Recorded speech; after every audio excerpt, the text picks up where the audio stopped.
India आघाडीमधील सर्व पक्ष एकत्रित येतील असं ठाकरेंनी म्हटलेलं आहे। हुकुमशाहीचं सरकार येऊ देणार नाही असं ठाकरेंनी म्हटलंय। तर उद्धव ठाकरेंनी सत्ता स्थापनेवर दावा केलाय। निकालानं सर्वसामान्यांची ताकद दाखवून दिली अशी प्रतिक्रिया ठाकरेंनी दिली आहे। तर दिल्लीमध्ये उद्या महत्त्वाची बैठक आहे असंही ठाकरे म्हणाले। आज ही बैठक होणार आहे इंडिया आघाडीची आणि त्यासाठी आपण जाणार असल्याचं या ठिकाणी ठाकरेंनी म्हटलेलं आहे। आणि एवढंच नाही तर सत्ता स्थापनेचा दावा करणार असंही ठाकरे म्हणाले। त्यामुळे आता ठाकरे नेमकं काय करणार असा सवाल या ठिकाणी उपस्थित होतोय। कारण एकीकडे एनडीएला बहुमत दिसत असलं तरी देखील भाजपचं एक हाती बहुमत नाहीये आणि अशामध्ये भाजपची मदार ही मित्र पक्षांवर आहे। आणि दुसरीकडे ठाकरे या ठिकाणी सत्ता स्थापनेचा देशामध्ये राज्यामध्ये नाही तर देशात सत्ता स्थापनेचा दावा करताना दिसून येत आहेत। आणि उद्या बैठक आहे म्हणजेच आज ही बैठक होणार आहे इंडिया ब्लॉकची आणि याच्यामध्ये आपण जाऊन सर्व मित्र पक्षांसोबत बोलणार असल्याचं ठाकरेंनी म्हटलेलं आहे। त्यामुळे आजच्या या इंडिया ब्लॉकच्या बैठकीमध्ये नेमकं काय होणार याविषयी उत्सुकता निर्माण झालेली आहे। आणि या बैठकीनंतर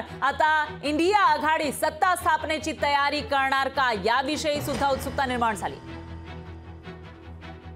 आपल्या देशामध्ये सर्वसामान्य माणसाची ताकद काय असते ते दाखवून दिलेलं आहे आणि त्याबद्दल मी संपूर्ण सर्वसामान्य नागरिकांचं अभिनंदन करतो। सत्ताधारी किती मस्तवाल झाले तरी एका बोटाने आपण त्यांना हरवू शकतो, त्यांचा उधळलेला वारू रोखू शकतो। ह्याच देशातल्या तमाम जनतेने अख्ख्या जगाला दाखवून दिलेले आहे।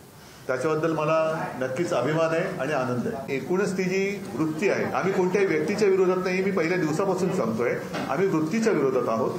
वृत्तीच्या विरोधात म्हटल्यानंतर हुकुमशाहीची वृत्ती ही वृत्ती या देशामध्ये चालू द्यायची नहीं है आम्ही सगळ्यांनी ठरवलेलं आहे। सगळ्या देशभक्तांनी ते ठरवलेलं आहे। जिस दिन हमारा गठबंधन हुआ इंडिया, उसी वक्त हम सारे लोगों ने तय किया था कि किसी व्यक्ति को लेकर नहीं, लेकिन ये जो तानाशाही है देश में उसको खत्म करना चाहिए, देश का संविधान बचाना चाहिए।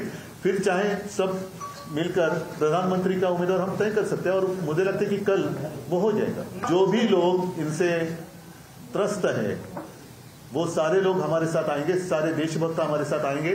चंद्रबाबू जी भी, उनको भी बहुत परेशान किया है बीजेपी गवर्नमेंट ने। सारे लोग जिनको भी तकलीफ दी है, परेशान किया है, वो सारे लोग हमारे साथ आएंगे।